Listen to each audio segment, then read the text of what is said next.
Good evening, everyone, and welcome to today's webinar titled Supporting the Unsung Heroes, Children and Youth of ALS Warriors, hosted by ALS United Greater Chicago. Our organization is dedicated to creating a positive impact in the lives of individuals and families affected by ALS.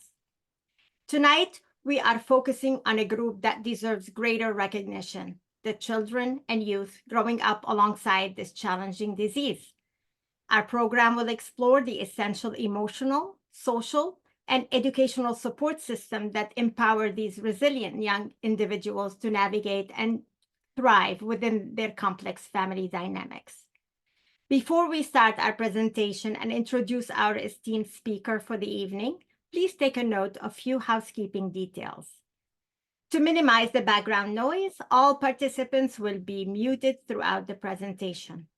For questions during the presentation, please use the Q&A tab located at the bottom right side of your screen. We will address these questions at the end of the program. Should we not manage to answer all your questions today, we will follow up via email. A recording of this program will be available later. Those registered will receive an email notification when it is accessible. We appreciate your attention to these details. We are excited to have participants from across the country join us for this important presentation, where we will share insights, resources, and stories of resilience and support. And now I'm very pleased to introduce our speaker today, Dr. Melinda Kavanaugh. Dr. Kavanaugh is a professor of social work and a licensed clinical social worker with clinical expertise in neurological caregiving. Dr. Kavanaugh's clinical practice and research focus on the well-being, mental health, and support interventions for young caregivers, both in the U.S. and internationally. Supported by funding from federal, state, and nonprofit organizations, Dr. Kavanaugh is a global leader in translational and applied research in developing programs for young caregivers with families affected by neurological disorders.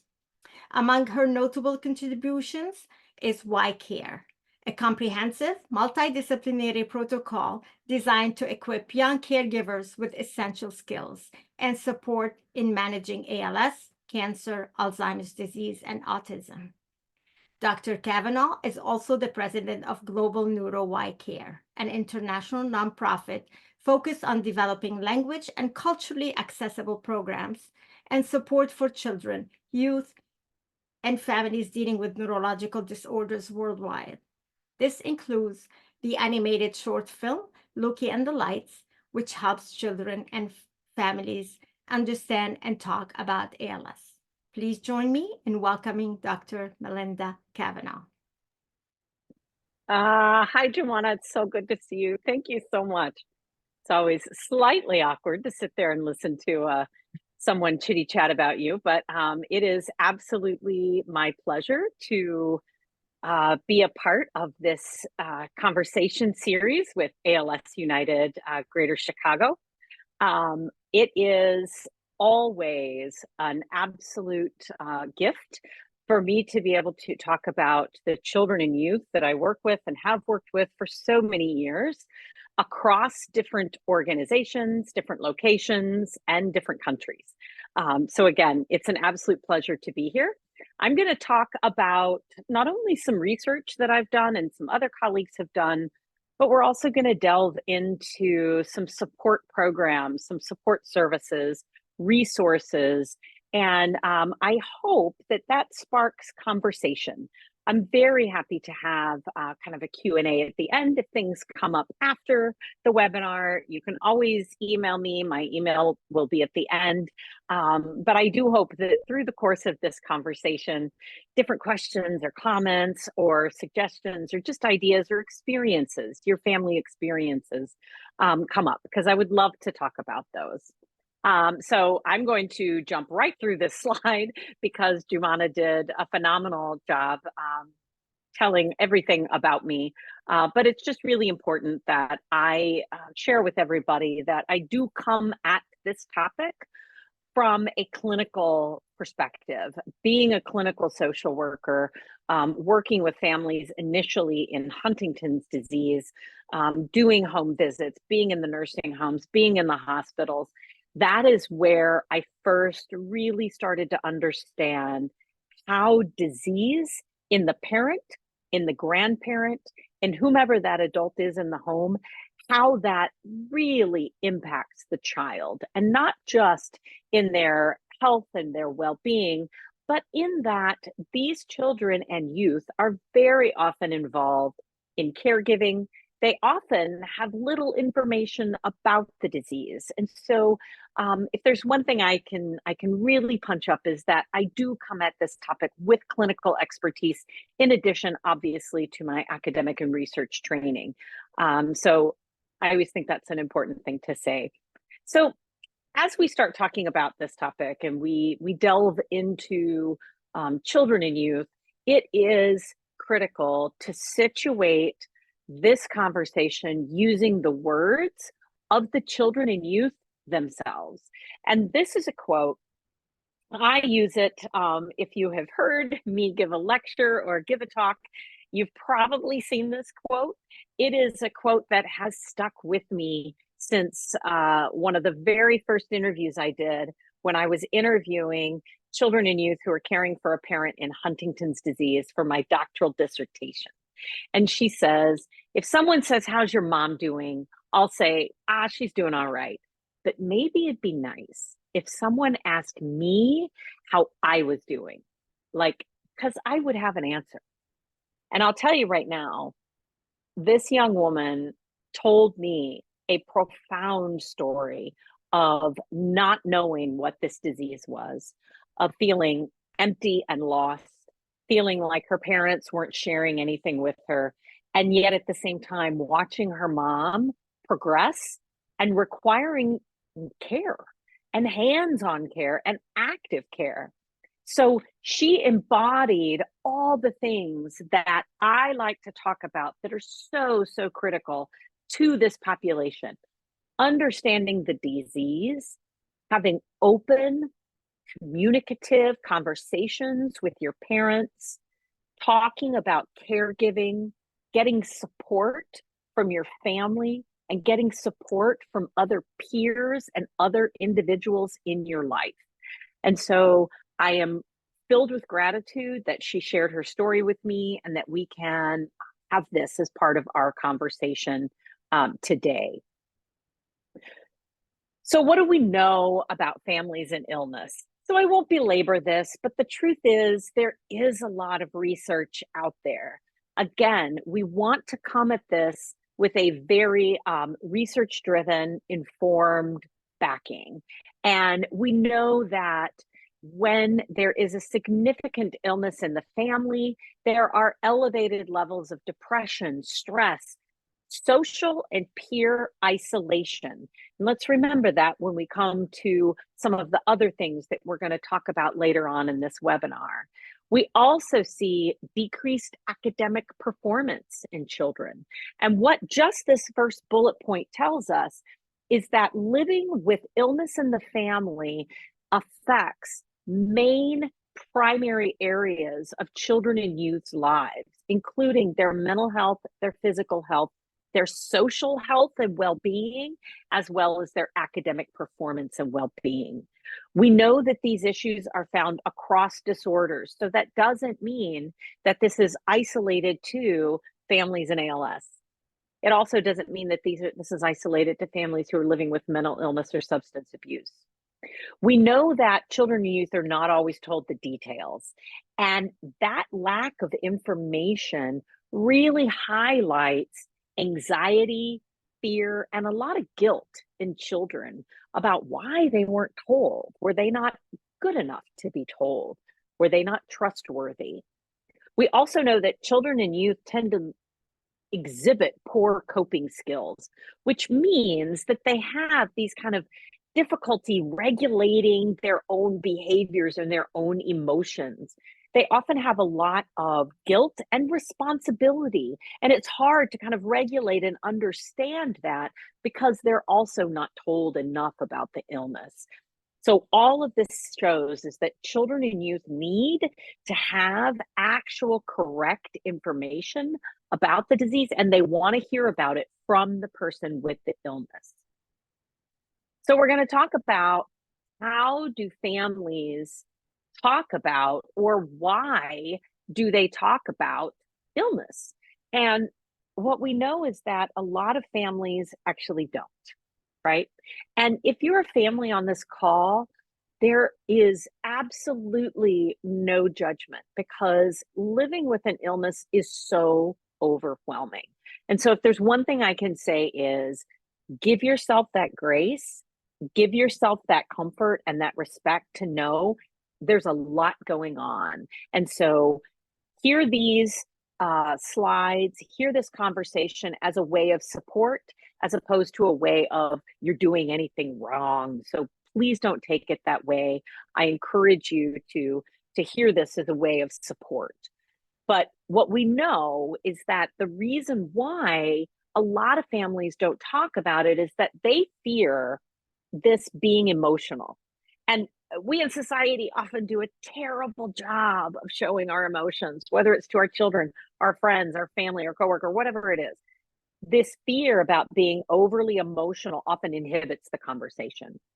We also know that parents are very concerned with protecting their children. And I put that in quotes because what we also know, and a lot of research shows us this, is that when a parent is often protecting their child, that child doesn't see it as protection. That child sees it as they're not trusting me, they're not willing to share with me, and they're not willing to be open and honest with me.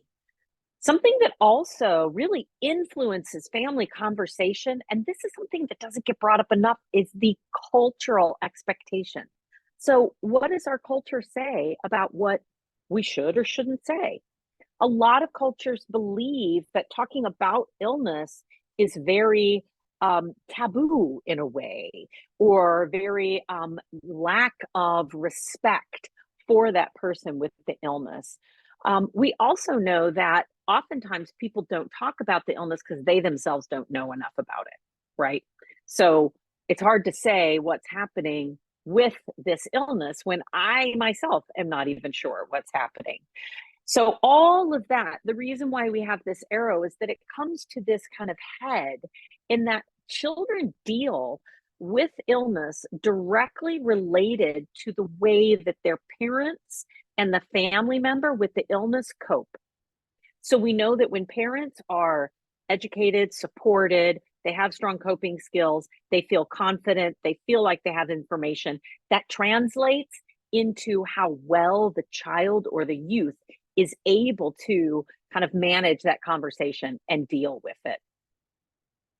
So for those of you who are on this call who are healthcare practitioners, who are working with different ALS or motor neuron disease organizations around the world, social workers, healthcare clinicians, whoever you are, the next bit is encouraging our parents. So when parents say, how do I have that conversation? And maybe they'll come to you and they'll say, what do I do? Help your parents understand to do it in a normative way.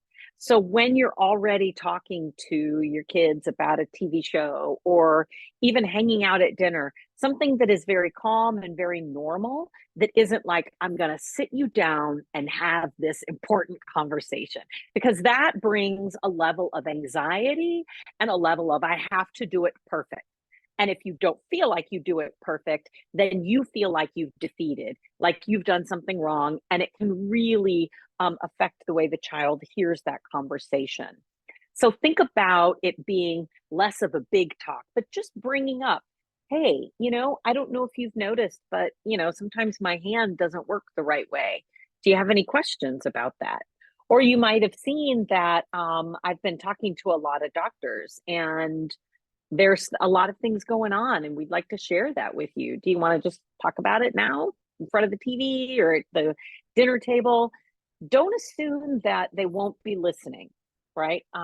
Be honest, share basic information, and certainly seek out any and all experts, anyone with expertise in ALS. Seek out mental health professionals that can support you in that conversation. But if you're a healthcare provider and you're working with a parent, just remember that they do know their child best, and not to encourage families to cram everything in all at once. And so even if you do bring up the conversation, you're kind of watching TV or you're just relaxing at home, it's okay. They're going to hear what you're saying. They don't need to have everything all at once, unless, of course, they start asking a lot of questions, and that's a good thing, right? But this is where we say, what if the parent says, I'm not prepared to answer that question? And I get this a lot. I've had this kind of question posed to me for over 20 years. And the truth is, if you're not prepared to answer the questions, there's some things that you can think about as the parent. And again, for our professionals on the call, these are things you can encourage the parent to think about. Like, how comfortable would you like to be, or what can make you comfortable in having that conversation? And what that means is, what more information do you need to be comfortable to have that conversation? Perhaps you've never had the conversation before with anybody, so practice it out. Try it out on your spouse. Try it out on a good friend. Try it out on a healthcare provider. Think about how you would like to talk about it and what would make you comfortable, and how that translates to your child. Also, think about showing a willingness to discuss difficult conversations, because kids respond, right? They respond to modeling. They respond to how we show anxiety or ambivalence or a lack of willingness to discuss something. If you're willing to have those difficult conversations, you can start by saying something about ALS that maybe makes you uncomfortable. Maybe how something has changed or progressed, or something that you can't do in the same way as you used to do before. And don't be afraid to say that you don't have an answer. Oftentimes, as parents, you want to be able to give everything to your children. And very often, when it comes to illness, ALS included, we just don't have all the answers. So it's okay to be honest and say, we'll find out as we go along. But are you protecting them by not telling them? And this can be complicated, because parents struggle. They don't want to cause extra anxiety, extra pain, extra emotion to their child. You want your child to have the best life, to be happy and not worry about anything. But I encourage parents, and for the healthcare providers, I encourage you to talk to parents to think about why they don't want to. Like, why is it that you don't want to say something to them and you want to protect them? So talking it out, again, talk to a trusted source, a counselor, someone from your local ALS organization. Maybe you know your child that they won't handle it well, which makes perfect sense and is understandable. At that point, again, seek out someone to help you have that conversation. Because if it is that you just don't talk about it because you know they're a very emotional responder, or that they're the kind of child that will tuck it down deep and not say anything about it, make sure that you engage someone who's a trusted resource, not only for you, but also for your child. But the last thing is if you just genuinely don't want them to know. Again, I caution this, because there's no judgment in this, but there is caution, there is concern. And when children and youth do find out the truth, there is very often resentment, feeling of isolation, feeling lack of trust because they were never told. So the point to all of this is to encourage families to keep the communication open. Because when we ask kids, when I have interviewed, and I've interviewed many, many hundreds of children and youth now over the years for different research projects across disorders, they want to talk about it. They might not want to sit down and have the full conversation all of a sudden, but they want to talk about it. They want to have communication, and they want to keep that door open, because particularly as things change, as things progress, they want to be able to get support. And something that I talk to families about a lot, and this is kind of like a therapy term, so forgive me for using it, but it's very real. creating a new normal. And this is where you can definitely feel sorry and feel frustrated and feel like things have so changed to such a way that I don't know where they are right now. But how am I going to come out of this? And how am I going to keep going just in a different way? And so when I work with families, I encourage them to think about ways to live with the disease and not in spite of it. And there are many examples of this, using assistive devices that allow you to get out of the home, go for a walk, because your family used to do walks. Seeing about renting a chair that could manage sand or rocky terrain because your family loved going to the beach or loved going hiking.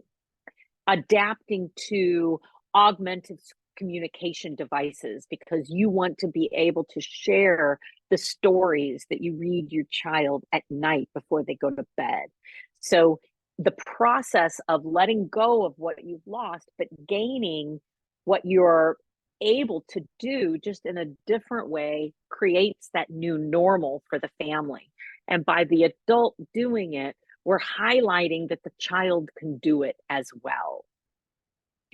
And one thing that we want to bring into this conversation is that often the new normal involves caregiving. And sometimes people get uncomfortable having this conversation. Sometimes people want to just hit it straight on. But we know that children and youth are absolutely caregivers, and they don't always get the acknowledgement. They don't always get the support. And this is another comment that someone says, sometimes I just feel like always helping other people, but no one's there to help me, I guess. I mean, that would be the best thing. I just kind of have to have someone go, hey, good job, whatever, sometimes such a teen speak, right? But what she's saying is this young, really phenomenal young woman does a tremendous amount to take care of both her mother and her siblings. And she just doesn't have people around her to take care for her. So that is what I want to talk about in this next section. And we know that children and youth under the age, and I say 19 to 20, sometimes we lump the ages, make them a little bit older. Sometimes the data looks at youth under the age of 20, 25, but we know that children and youth are doing every task that an adult does. They're administering medication, bathing, toileting, lifting, transferring, feeding, watching and waiting. They're doing it for many hours a day, sometimes when they wake up, after school, and before bed. So children and youth are absolutely 100% participating in care. And this is data from a study I did many years ago where we asked children and youth, what do you need? What can people do to help you or support you? What do you need from people around you? And you'll see here that this is brilliant, because what they said was they told us exactly what they needed. They needed emotional support. They need friends. They need people to be understanding. They want their family treated normal. They're tired of being out in public with their mom or dad in a chair and people looking at them as if they aren't the same as any other family. They want support groups, and they want to be seen and cared about as a caregiver themselves. And that was really profound, because children and youth don't often identify as a caregiver. They're doing it. They're doing the task, but they don't walk around saying, hey, I'm a caregiver. I'm a caregiver. In this study, they didn't say, hey, I'm a caregiver. They said, I want to be cared about for the things that I do to take care of my mom or dad. And that bled into this next big theme, which was instrumental support, meaning the hands-on. They want actual information. They want advice on the illness, and they want actual help with caregiving. We also know in our most recent research, and this is ongoing, we have another study continuing. This is from the earlier pilot data, we know that when they're providing care, so these are studies of children who are caregivers versus non-caregivers, and the young caregivers had more disruptive sleep, and they were less robust in their sleep, meaning they tossed and turned. Their sleep was not even and rhythmic. It was very restless in a way, and it didn't get really deep for long periods of time. And what this shows us is that they're not necessarily getting up in the night to provide care, but their brain is thinking about it. They're worrying about it. They're anticipating their next steps. And this is information, excuse me, from the United Kingdom that quite frankly does a tremendous amount of work. I was there recently for an international young caregivers conference, and some of the most amazingly wonderful, brilliant, loving, just fantastic researchers and practitioners were there. And what we know about being a young caregiver does absolutely impact all aspects of a child and youth's life. Everything from their leisure activities to their ability to kind of go to school and develop a career, to their physical health, their mental health. So what is it that we can do to help support them? And first and foremost, we can have conversations with our families. So again, I'm speaking to our practitioners on the call to say, when you're engaging with the family, encourage them to talk about the care that the child provides, and encourage the families to let them know that it's okay to say thank you and that I appreciate the care. Not that a family member, I'm not making the assumption that they don't, but what we do know from a lot of these families is that families hesitate to talk about it. We already know they're struggling to talk about the disease, but talking about caregiving feels especially emotional and fraught. So encouraging families to talk about it and say it's okay. And by doing so, we're letting our children know that their care is good. Because when we aren't talking about it, they worry that their care isn't good enough, that they haven't had that conversation, that they're doing it wrong. We also need to let our families and the families on the call to encourage to talk about your feelings of receiving care. Like, it's okay to let your child know that you love them so, so much and you're so grateful for the care that they provide. But sometimes it just makes you feel bad or feel worried about the child, and have them talk about how they feel about being a caregiver. And I work with families, and I encourage all of our professionals and the families on this call to think about using I feel statements, right? So this is very kind of therapy conversation, but it's so good. This is good stuff to think about. I feel a certain way, because when I feel that way, I am owning that, and that's my feeling. And so I want to hear how you feel about that way. So having conversations among family members, helping them to share how they feel about things, how they feel about care, how they feel about ALS, and always, always encouraging children to know that they're supported, connecting them with the local ALS organization, connecting them with someone at school in the community. And I don't want to miss this last point. I think I skipped it on one of these bubbles. I can't say how many times children and youth say to me, either after they've been interviewed for a research project, they've participated in the YCare program, I've interviewed them for any other reason, they absolutely feel positive about the care they provide. It makes them feel good about themselves. They feel like they're doing something helpful for their family, but they don't always have the conversation around it. So know that children get benefit from being a caregiver. They feel good about themselves and they want to talk about it. They just need that little extra encouragement, and they just need that little extra support. Which leads me, perfect segue, actually didn't even mean to do that, into support programs. So I am incredibly proud of our global foundation. So why did we create this, and what is it that Global Neuro YCare can do? So it's based on the clinical expertise, right? It's based on my clinical expertise, on my colleagues' clinical expertise. It's based on developmental expertise, understanding, understanding children across the developmental spectrum, across developmental ages and stages, and also understanding neurological disorders. Because when we think about care services, when we think about supports, when we think about education, there's a lot of conversation in the world around different diseases. But the ones that don't rise to the top on a continual, consistent basis are our neurological disorders, including ALS and MND.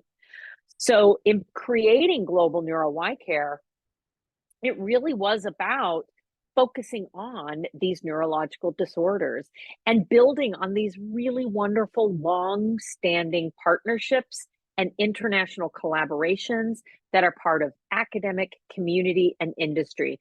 And you'll see off to the side there, those are pictures of some people that I just love and adore and have worked with, many of them for many years.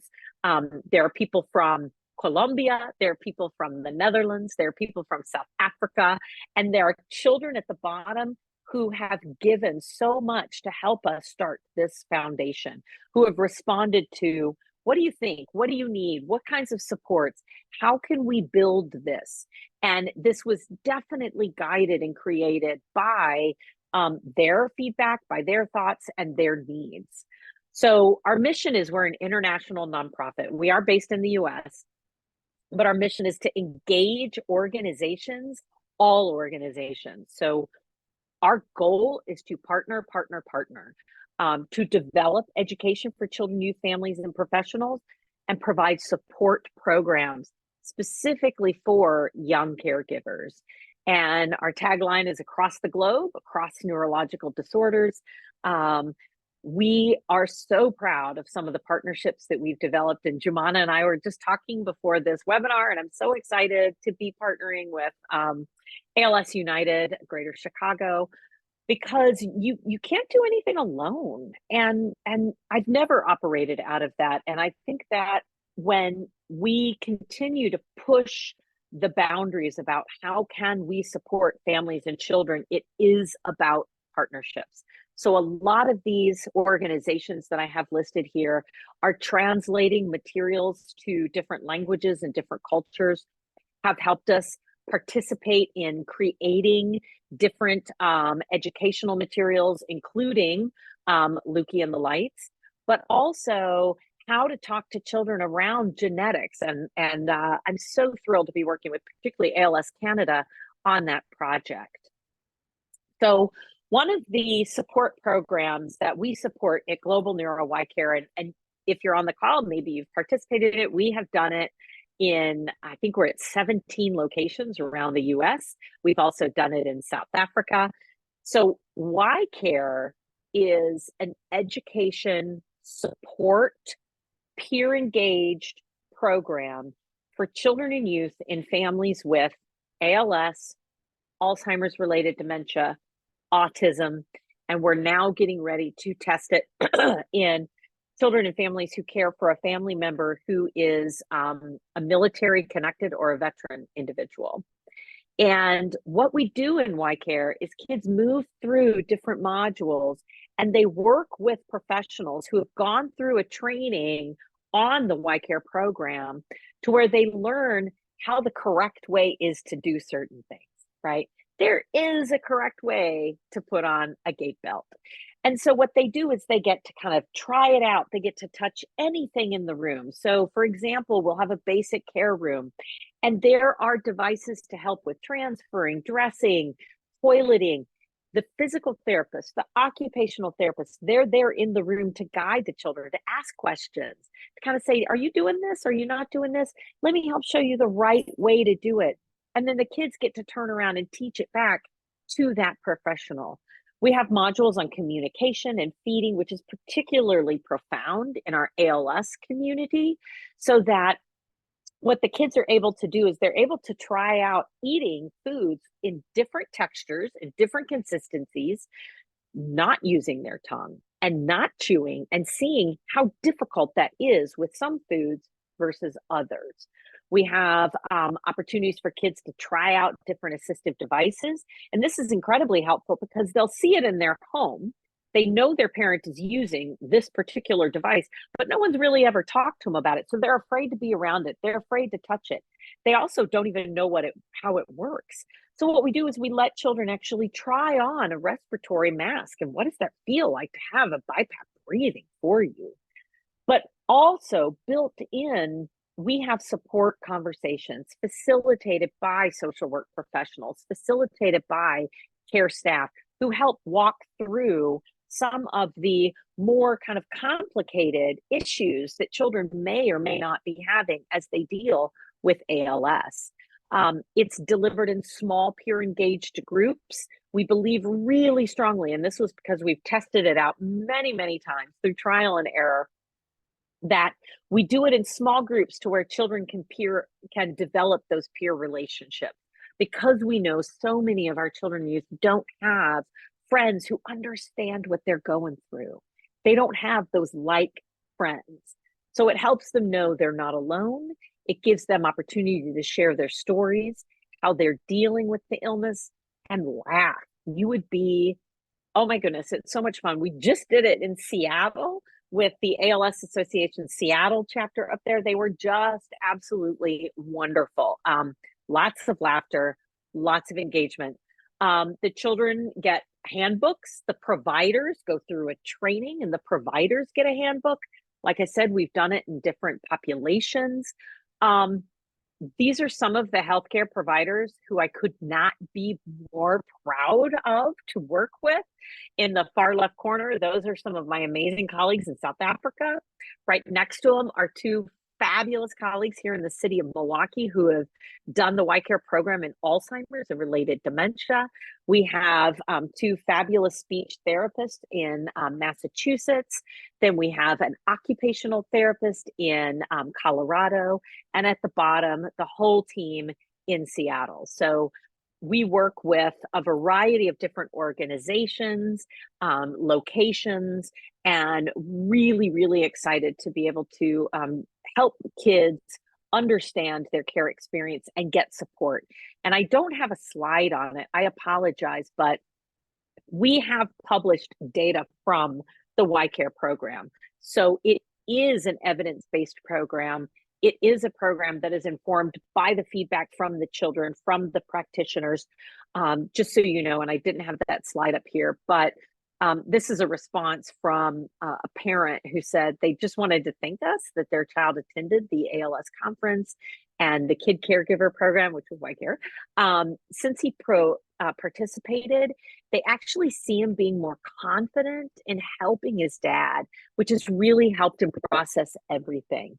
So that to me is the best possible response, that it helps that child be more engaged and kind of deal with and manage what they're going through.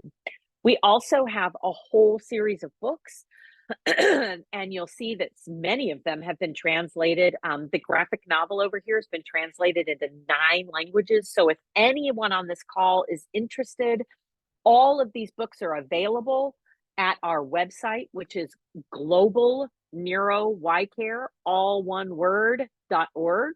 It's later on in the slides, but please do check us out. All of these are available free of charge PDF. The graphic novel, again, is in 9 languages, including French, Spanish, Dutch, German, 2 South African languages, Sesotho, Zulu. In Turkish, it's not out yet, but it's in Turkish, and it's about to be in Icelandic as well. So, Lukey and the Lights. So if you haven't heard about Lukey and the Lights, then you haven't heard me talk. So incredibly proud. Lukey and the Lights is a wonderful support. Again, everything we do is really targeted. How can we create support programs for children and youth that are accessible? And one of the key parts about Lukey and the Lights is that it uses no words. So you don't have to speak English or French or German or whatever it is. He speaks robot. And he's a robot and he's covered in lights and he gets ALS. And as ALS progresses, his lights go out. And you see that we have a coloring book. We have lots of educational materials that are targeted for parents specifically to help ask questions. We have materials that are targeted specifically for professionals to kind of process through what the child is watching in the film to help have kind of watching conversations. And the coloring book is also an activity book and it follows along with the film. So the child can watch the film, go and fill out the coloring book and kind of answer some of the questions about, oh, I saw this. What was that? So our goal is, and I think I have a slide on this, our goal is to be a well-rounded program. So it's not just, here's this film that is deeply emotional, that can be kind of intense, and then you walk away. Absolutely not. All of those materials, the coloring book, the support materials for parents and families, the support materials for professionals and community organizations will all be available on our website. And Jumana already asked when. We are kind of processing through ways to make sure that it can be as available, as accessible to as many people as humanly possible. So bear with us as we do that. Also, as we do that, we worked with just a really spectacular film production animation studio called Big Grin Productions.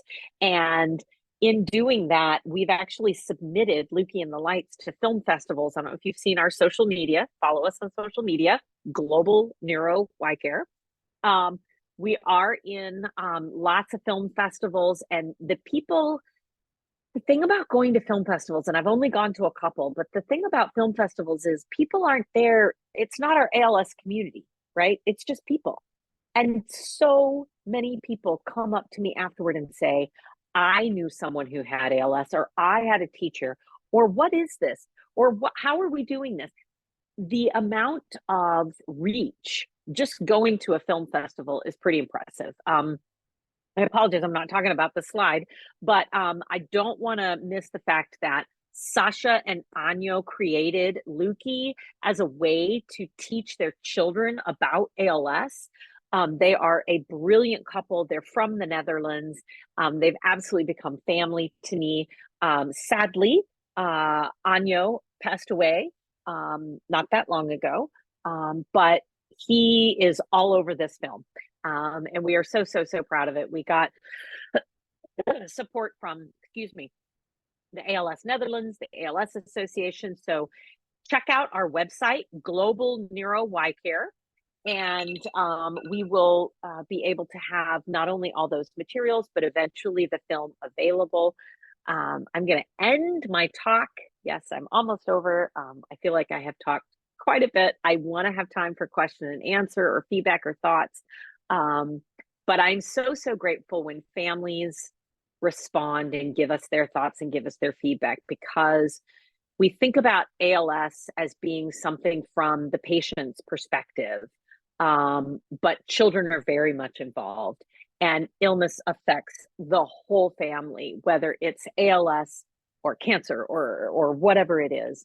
And we are just so incredibly grateful to be able to share that, not only through the research and the work that I do as a research professor at a university, but also as a global foundation developer to get as many freely accessible opportunities and educational materials and resources to families. So we know that children are providing care, families struggle to talk about it, but there is support. I can't encourage the families on the call enough to reach out to your local ALS organization. ALS United Greater Chicago on this call. Please reach out to us at Global Neuro YCare. We are very happy to provide whatever resources and supports we absolutely can. And for those providers on the call, some of you might be people that we're already partnering with. And if we aren't partnering with you, why not? We definitely need to partner with everybody because, again, you just can't do it alone. So here's my thank you slide.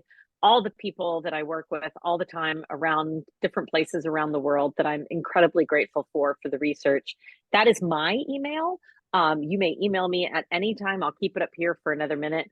And I realized that I actually do not have a slide with Global Neuro YCare's website on it. www.globalneuro.org. That was kind of wonky. I'm sorry for that. But thank you all for your time.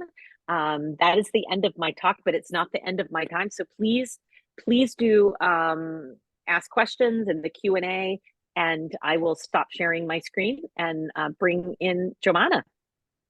Well, thank you so much, Dr. Kavanaugh. This was amazing resources. We appreciate all the wealth of information you shared.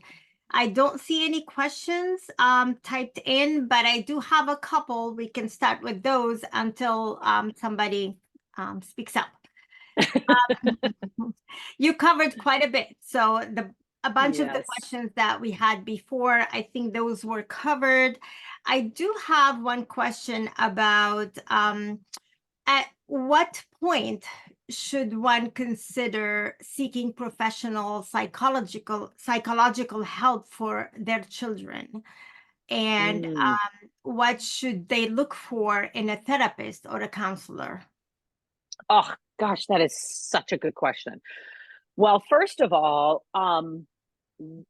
the most important thing is to know your child and youth, right? It's very, very hard to say, look for one thing when your child already would be displaying that because that's who they are. So what I mean is, oftentimes people say, oh, you know, when the child refuses to have a conversation or they withdraw within themselves. If your child is already very much an introvert and not deeply communicative, then you know that that's how they operate. So you would want to look for resources that are something that they could do without really overly expressing themselves. So that's where we look at things like that are books that they can read, that are geared for them, that help them in their kind of introverted way. You also want to think about any sort of professional who has expertise in child development, grief, and loss, critically, well before anyone actually dies with ALS. Children are experiencing what we term anticipatory grief. They know things are changing, they see things are changing, and those changes are losses. And those losses are grief. They're grieving that. So look for therapists who understand grief and loss, and look for therapists who have expertise in child development. Not all family therapists are really well versed in childhood development and understanding mental health processes in childhood, right? But things to look out for your children are when they're not acting themselves, right? Oftentimes when children are grieving particularly, they will regress and they'll start acting younger than who they are. They'll start to mimic the person who died. Their personalities change quite dramatically. Look at those things and see how your child is different, not just emoting because they're sad, but they're kind of changing who they are. Are they responding to things with much more anger or with much more isolation than they ever did as their kind of baseline person? So it's paying attention to those things, finding therapists who understand children, child development, and who also understand grief and illness. Thank you. I have a live question from Joanne. What do you say, or how do you encourage a family where a parent has ALS and the patient with ALS and spouse don't want to address this with their children? Oh, that is, Joanna, good question. Yes, that is probably the biggest, most, maybe not biggest, but probably the most common conversation I get and the most common question. So again, why don't they want to share it with their children? So that must be explored.